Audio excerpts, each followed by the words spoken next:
Hi everyone, here we are on board ATR 72600.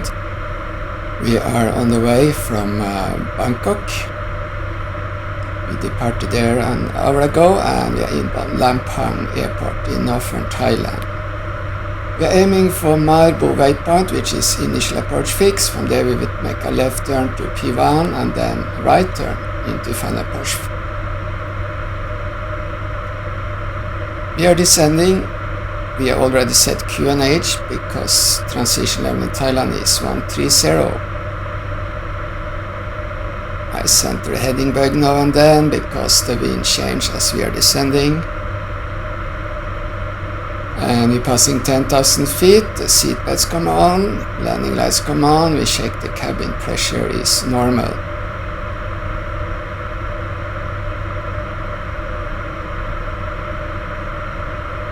I decided to reduce the speed. Normal descent speed is 240. That can be a bit bumpy if you have turbulence and we have some clouds ahead. So I decided to reduce speed to 170, which is also the speed we use for the approach. Otherwise, beautiful day for flying. Lampang is the third largest city in northern Thailand. The biggest is Chiang Mai. Lampang is 100 kilometers from Chiang Mai, which means about 1.5 hours if you drive, or if a local drive it will take only 1 hour. From Bangkok we use 1 hour 20 minutes. We have a light headwind, but this will change to tailwind when we start on approach.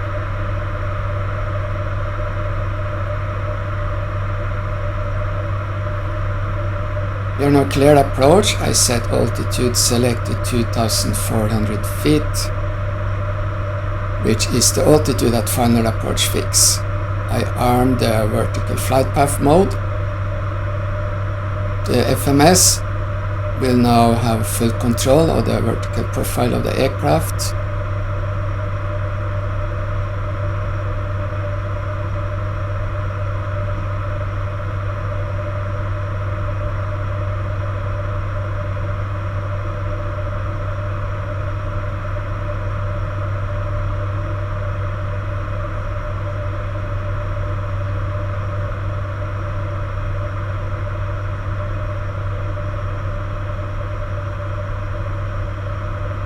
Center the heading bug again, so the wind has been changing a bit.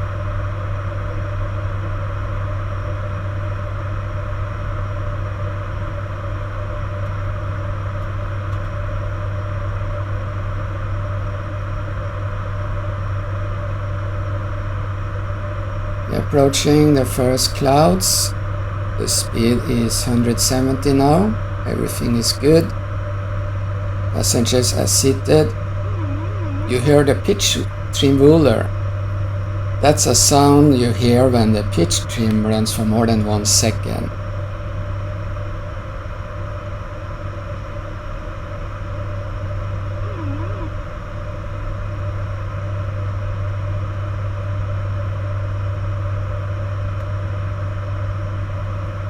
The autopilot ran the pitch trim. The autopilot also uses the rudder trim automatically, which is very convenient if you have to fly on single engine. That's something that only happened to me in a simulator. We are approaching Marbo waypoint. From here we will have a left turn towards P1. We should maintain 6,000 feet here. So all we have to do, we monitor our flight path and we make sure we are in correct altitude and speed.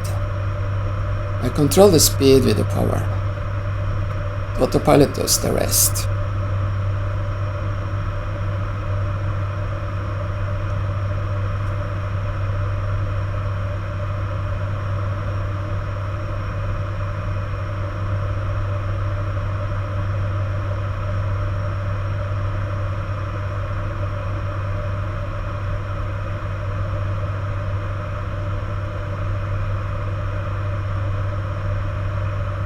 As you can see, I keep my right hand on the power levers most of the time.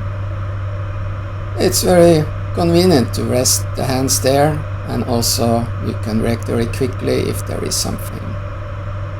We're looking for a helicopter. We hear it on the radio. They are about 10 miles out, so that's too far to have any chance to see it. And we're in and out of clouds for the moment as well. Now we're breaking out of the clouds, and it's in fact more turbulent below the clouds than inside. These cumulus clouds, they are formed when the sun heats up the ground and the ground heats up the air above, and this air starts to rise. It's like having a kettle with boiling water. You see the air bubbles coming up. So this causes light turbulence, but we have a low speed, so it's more comfortable for the passengers. We know the helicopter is too far away to be spotted, but still we're looking out. Just a habit. We can see them on a navigation display thanks to the TCAS, which show the position of the helicopter and the altitude difference. And as we descend, we'll cross their altitude and then we will be below. And both of us are in contact with approach control.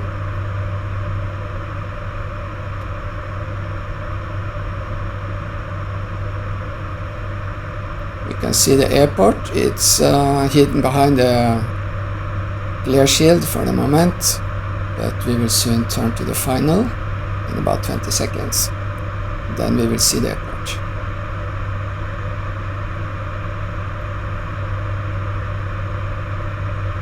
Okay, approaching Pi 1. Now it will be a right turn onto the final track.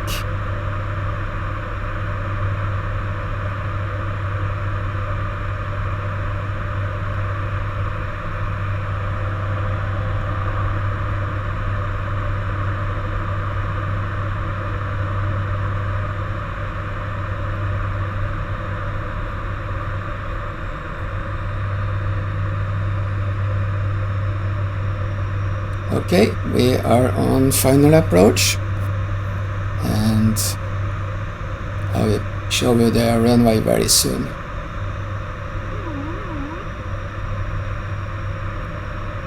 We get about 10 knots tailwind on this approach, very typical with tailwind on approach T6 at Lampang. Now you see the runway, you can follow it all the way in now.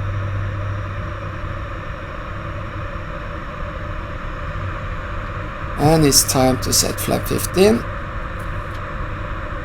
and the VFP mode is now activated, and we set the go around altitude 6,000 feet. The FMS now set the target speed of 140 knots.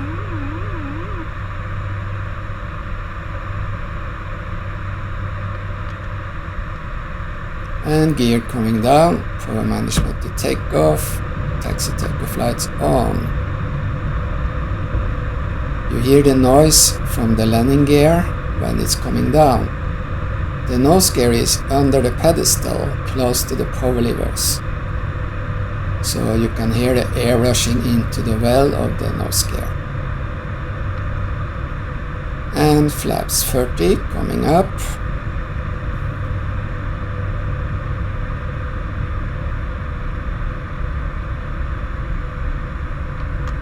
We do the before landing checklist.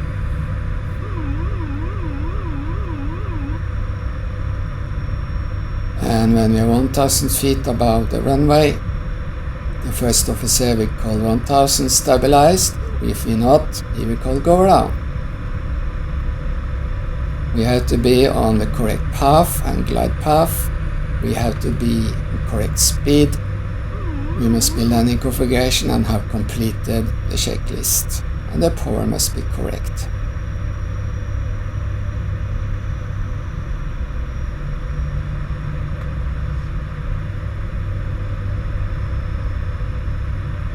The autopilot started to struggle a bit, so I decided to disconnect the autopilot. That's the autopilot off alert.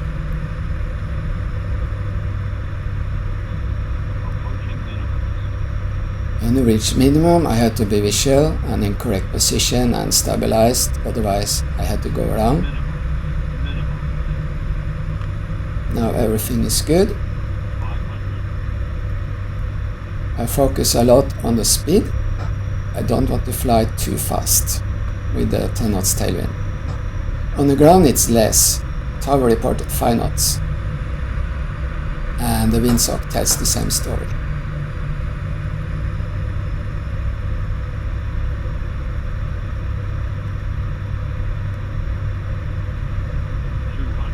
$200 above the ground, that's the radio altimeter making that call.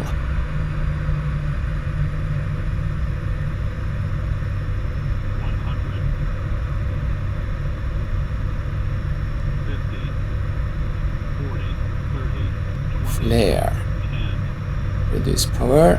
Touchdown on this spot, yes. And now scare on the ground. One idle. Little reverse. Because we had the tailwind in here. Otherwise, we barely need to brake. We have 1900 meter runway and the terminal is at the other end.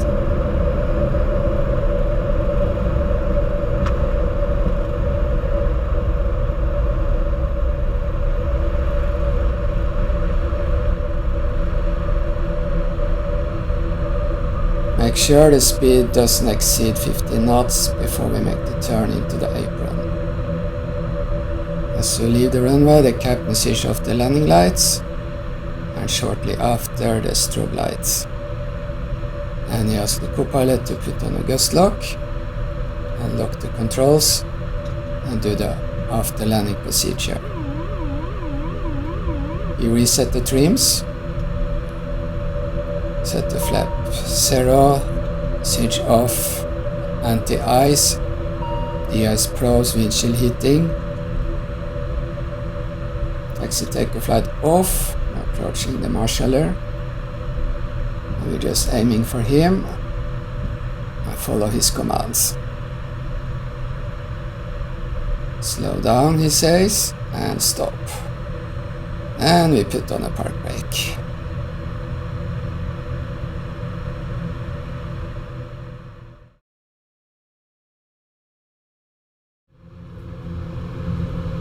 We are clear to taxi. Taxi takeoff light on. We're looking clear left and right, and we write down the block-off time. Waving goodbye to the ground staff. They have a beautiful terminal in Lampang. It opened only 5 years ago. And they have some plans to extend the runway, make it longer and wider. We're checking the brakes carefully because the cabin crew is still doing the safety demonstration in the cabin.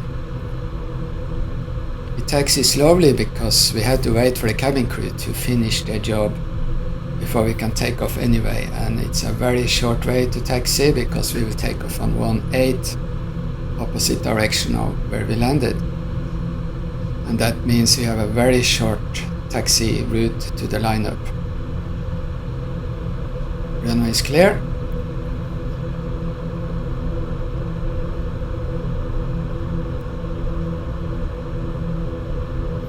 And departure from the runway, straight ahead, 4,000 feet at knockout, that's 10 miles, and 7,000 feet at Samai, 12 miles, and then to Vansa at 9,000 feet. And from there we join the airway, Whiskey 23.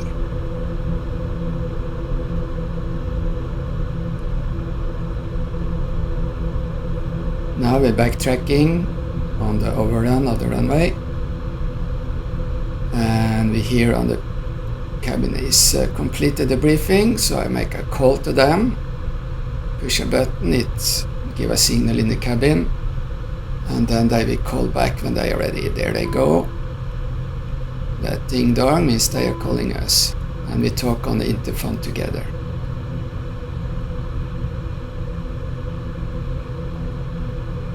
The ATR can turn very sharp turns if necessary, very nice for ground handling.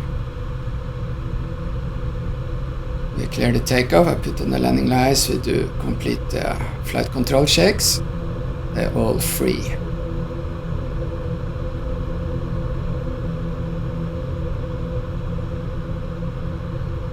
And we do the before takeoff checklist.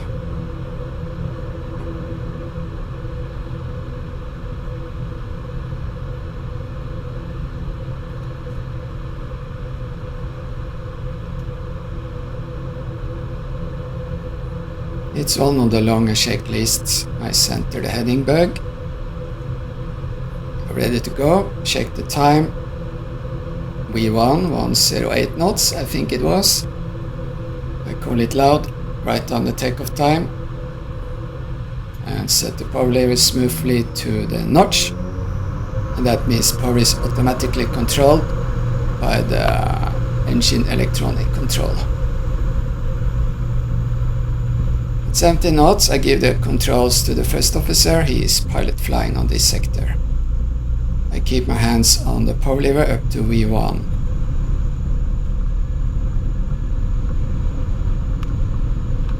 V1 rotate, I remove my hand, we are committed to takeoff. Positive climb, gear up. Low damper on, taxi takeoff flight off. We're climbing at a speed V2 plus 5 knots. And my co-pilot is very lazy today, so he asked for the autopilot on. Okay. We reach acceleration altitude. The climb procedure is very easy on the 600. You just set climb power with a small knob. On the first ATR versions, it was quite busy to the climb procedure. You had to move the power lever, the condition levers, you had to increase the speed, etc, etc. Retract the flaps when you reach the speed for 0 flap minimum speed.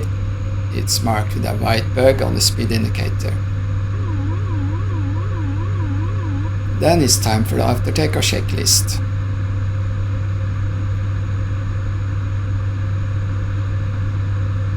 Then I call approach and say good afternoon, report my altitude, and if you're high enough they have radar contact, and they give us directions, they tell us to climb to a certain altitude, etc. We fly to Bangkok, it will take 1 hour 15 minutes,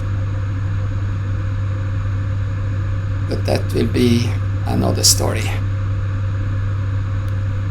And that's all for this time. Please support this channel by clicking like, subscribe and share with your friends. And thank you for your comments, I love to read them. Thank you for watching and happy landing.